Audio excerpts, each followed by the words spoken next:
8. 카카니엔. 의상과 헤어스타일에 신경을 쓰고 거울을 보기 좋아하는 나이에는 인생을 보내고 싶은 곳이나 딱히 마음에 들지 않더라도 세련된 스타일이 숨쉬는 곳을 자주 떠올려 보곤 한다. 오래전부터 그런 사회적 강박관념이 만들어낸 곳이 바로 모든 게 초침 단위로 움직이고 멈추는 미국의 초거대 도시다. 공기와 흙에서 개미굴 같은 건물이 세워지고 그 사이로 도로가 층층이 지나간다. 공중열차, 지상열차, 지하열차, 기성관, 우편 캡슐, 그리고 자동차 행렬은 수평으로 달리고 고속 엘리베이터는 수직으로 이 교통 영역에서 저 교통 영역으로 군중을 이동시킨다. 사람들은 교차점에서 한 이동수단에서 다른 이동수단으로 옮겨 타고 빠른 두 속도 사이에서 20초의 단절과 휴지기, 짧은 간극으로 이루어진 리듬에 생각할 틈도 없이 휩쓸려 들어간다. 이런 일반적 리듬의 간격 속에서 사람들은 급히 몇 마디를 주고받는다.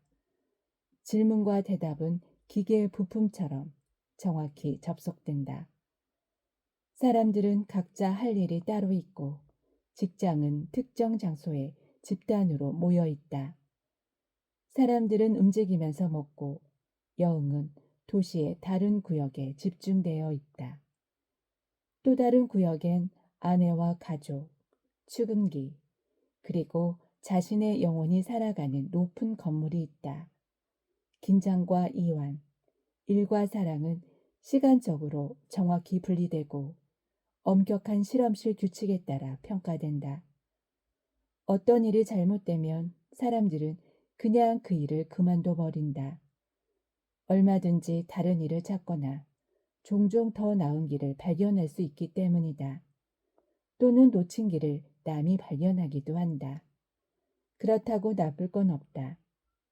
그에 반해 마치 하늘에서 소명이라도 받았다는 듯 특정한 개인적 목표를 절대 양보하지 않으려는 오만한 태도만큼 공동체의 힘이 소모적인 것은 없다.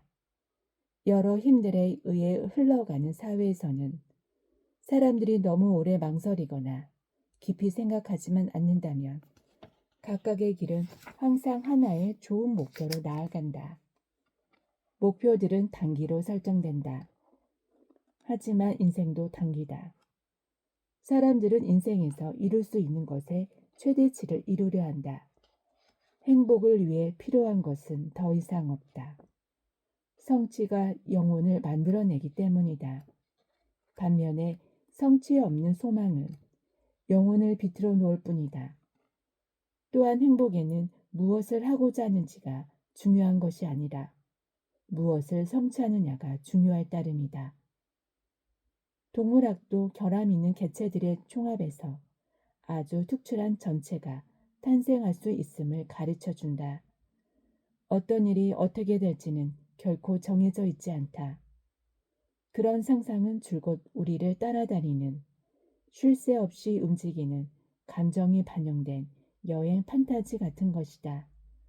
그런 판타지는 피상적이고 가변적이고 단기적이다. 실제로 어떻게 될지는 아무도 모른다.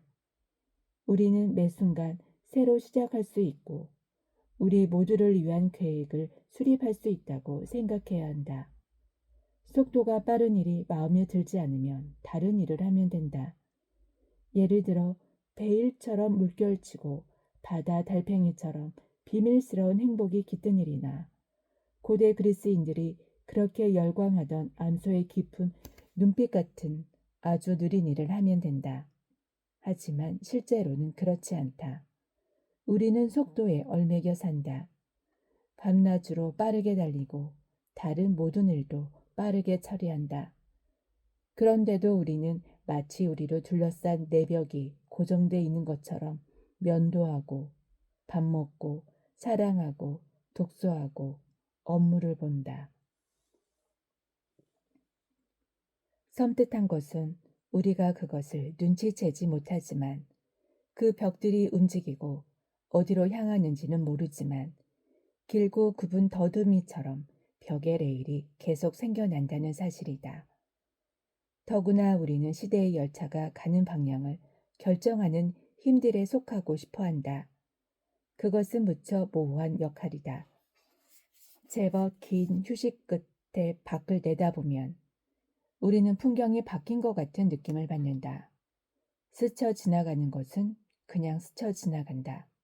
달리 방법이 없다. 하지만 아무리 순응하려고 해도 이미 목표를 지나쳤거나 잘못된 길로 빠진 듯한 불쾌한 감정이 점점 힘을 얻는다. 그러다 어느 날 폭풍우처럼 거센 욕구가 생긴다. 내려! 당장 뛰어내려! 아울러 누군가 막아주기를 바라고, 더 이상 발전하지 않기를 바라고, 이제 제자리에 멈춰 서기를 원하고, 길을 잘못 잃기 전에 갈림길로 다시 돌아가기를 소망하는 마음이인다. 오스트리아 황국이 존재하던 예전에 좋았던 시절만 하더라도 그럴 경우 사람들은 시대의 열차에서 내려 평범한 철도에 평범한 기차를 타고 고향으로 돌아갈 수 있었다. 그 사이 몰락했고 제대로 이해받지 못한 국가인 카카니에는 누군가 나서서 인정한 것은 아니지만 많은 점에서 타의 모범이었다. 물론 그런 나라에도 속도는 있었다. 하지만 너무 빠르지는 않았다. 타지에서 이 나라를 떠올릴 때면 항상 행진과 우편마차가 존재하던 시절에 넓고 부유한 하얀 도로들에 대한 기억이 먼저 눈앞에 아른거렸다. 질서정연한 강처럼, 환한 군복 삼배띠처럼 사방으로 뻗은 도로들은 종이장처럼 하얀 관료주의적 발을 휘두르며 땅을 휘감았다. 그곳의 땅은 또 어떤가? 빙하와 바다, 석회암 지대, 보헤미아의 들판이 펼쳐지고 아드리아 해안의 밤과 흥분한 귀뚜라미들의 울음소리, 슬로바키아 마을들이 있었다. 그 마을들에서는 들창고 같은 굴뚝에서 연기가 피어올랐고 마치 돼지가 자식에게 온기를 불어넣으려고 입속을 살짝 벌린 것 같은 작은 두 언덕 사이로 인가들이 자리 잡고 있었다. 당연히 이 나라에도 자동차가 다녔다. 하지만 너무 많지는 않았다. 또한 공중을 정복할 채비를 하고 있었지만 그 기세가 너무 강하지는 않았고 몇몇 항구에서 남아메리카나 동아시아로 가는 배가 있었지만 너무 많지는 않았으며 세계의 옛 중심축들이 교차하는 유럽 중심부에 있으면서도 세계 경제와 세계 패권에 대한 탐욕은 없었다. 식민지니 해외니 하는 말도 남의 일처럼 낯설었다. 이곳 사람들도 사치스러운 문화를 발전시켰지만 결코 프랑스인 듯처럼 과하지 않았고 스포츠를 즐겼지만 영국인들처럼 광적이지 않았으며 군대에 막대한 돈을 쏟아부었지만 열강 중에서 두 번째로 약한 군대라는 수준을 유지할 정도였다. 수도도 세계에서 가장 큰 도시들보다는 약간 작았다. 물론 평범한 대도시보다는 훨씬 컸다. 이 나라는 잘 느껴지지는 않지만 모난 곳을 모두 조심스럽게 깎아낸 유럽 최고의 계몽적 관료주의 방식으로 다스려졌다.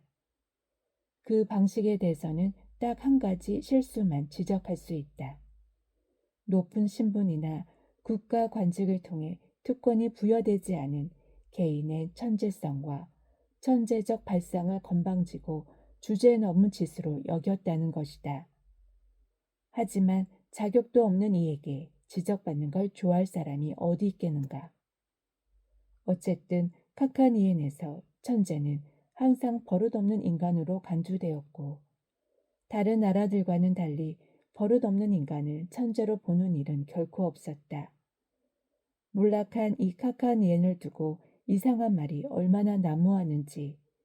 예를 들어 이 나라는 제국, 다시 왕국이자 제국과 왕국이었다. 이 나라의 모든 사물과 사람에게는 K.K 혹은 K.U.K라는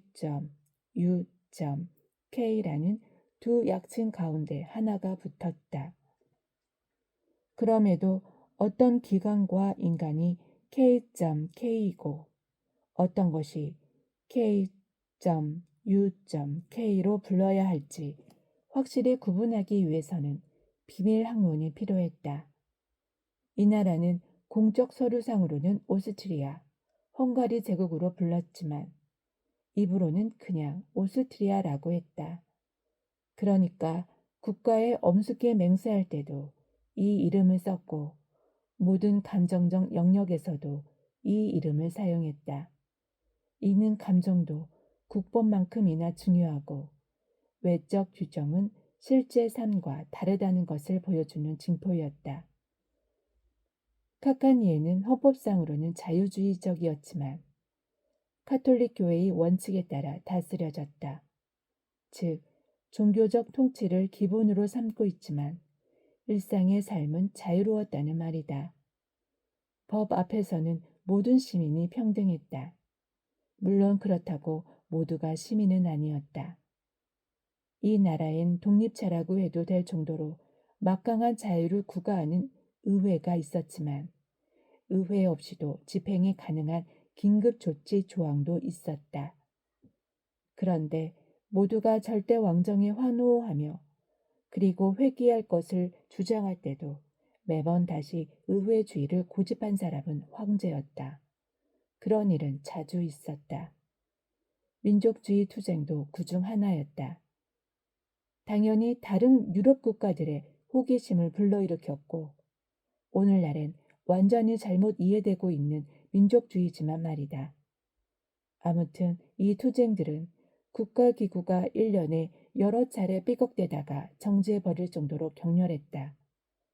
하지만 소강기와 교착 상태에서 멋진 타협점을 찾아내어 마치 아무 일도 없었다는 듯이 잘 마무리되었다. 게다가 그것은 실제로 민족적 투쟁도 아니었다.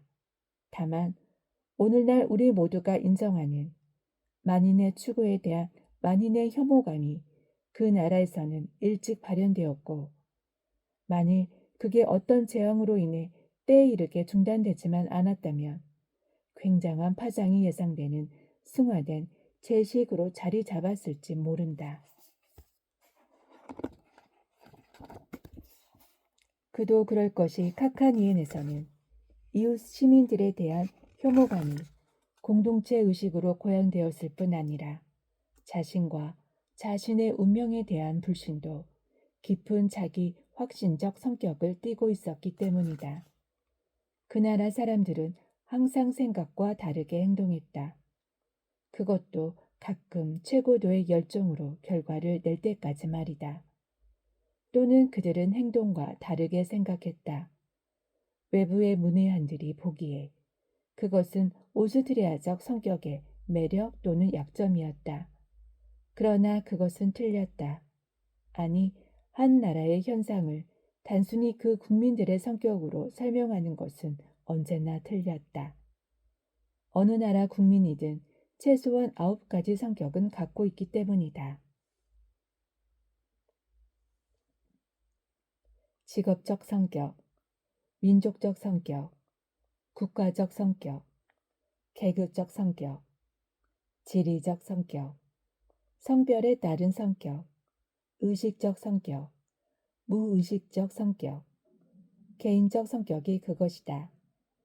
국민 개개인은 그 성격들을 자기 속에 통합하고 있지만 성격들이 그를 해체해 버린다. 개인은 원래 이런 많은 도랑으로 생성된 작은 웅덩이일 뿐이다. 웅덩이로 흘러들어간 도량물은 다시 흘러나와 다른 개천들과 합쳐져 또 다른 웅덩이가 된다. 따라서 지구상의 모든 주민에게는 10번째 성격이 생기고 그 성격은 채우지 못한 공간들의 수동적 판타지의 다름 아니다. 이 판타지는 인간에게 모든 것을 허용하지만 단 한 가지는 허용하지 않는다. 최소 9가지는 되는 성격들이 무엇을 하고 어떻게 되든 진지하게 받아들여서는 안 된다는 것이다. 이를테면 무엇이 자신을 채울지 진지하게 생각하지 말라는 말이다. 누구나 인정하듯 설명하기 어려운 이 공간은 이탈리아든 영국이든 색깔과 형태가 다르다. 각각의 공간에서 부각되어 나오는 것의 색깔과 형태가 상이한 탓이다. 그러나 여기든 저기든 똑같은 공간도 존재한다. 판타지가 떠나고 남겨진 작은 장난감 블록 도시 같은 현실이 안쪽에 자리 잡고 있는 텅 비고 보이지 않는 공간이 그것이다. 그런데 이제 모두의 눈에 그것이 보이는 일이 카카니엔에서 일어났다. 세상은 알지 못하지만 그런 점에서 카카니엔은 가장 앞서 나간 국가였다. 여기서는 어떤 식으로든 국가가 직접적으로 함께했고 사람들은 그 안에서 부정적인 자유를 누리며 살았다. 늘 실존의 토대가 불충분하다는 감정 속에서 그리고 아무 일도 일어나지 않는다거나 일어난다고 해도 되돌리지 못할 건 없다는 식의 거대한 판타지 혹은 인류가 솟구쳐 올라온 대항의 숨결에 휩쓸려가면서 다른 데 같았으면 기적 같은 일이라고 했을 사건도 카카니엔 사람들은 그저 그런 일이 일어났구나 하고 말했다. 이것은 독일어나 다른 어느 어디서도 나타나지 않는 독특한 표현인데 이 말의 숨결에서는 사실 및 비운의 사건도 깃털이나 생각처럼 가볍게 느껴졌다. 그렇다. 상당히 많은 반론에도 불구하고 카카니에는 아마 천재들을 위한 나라였을 것이고 그 때문에 멸망한 것인지도 모른다.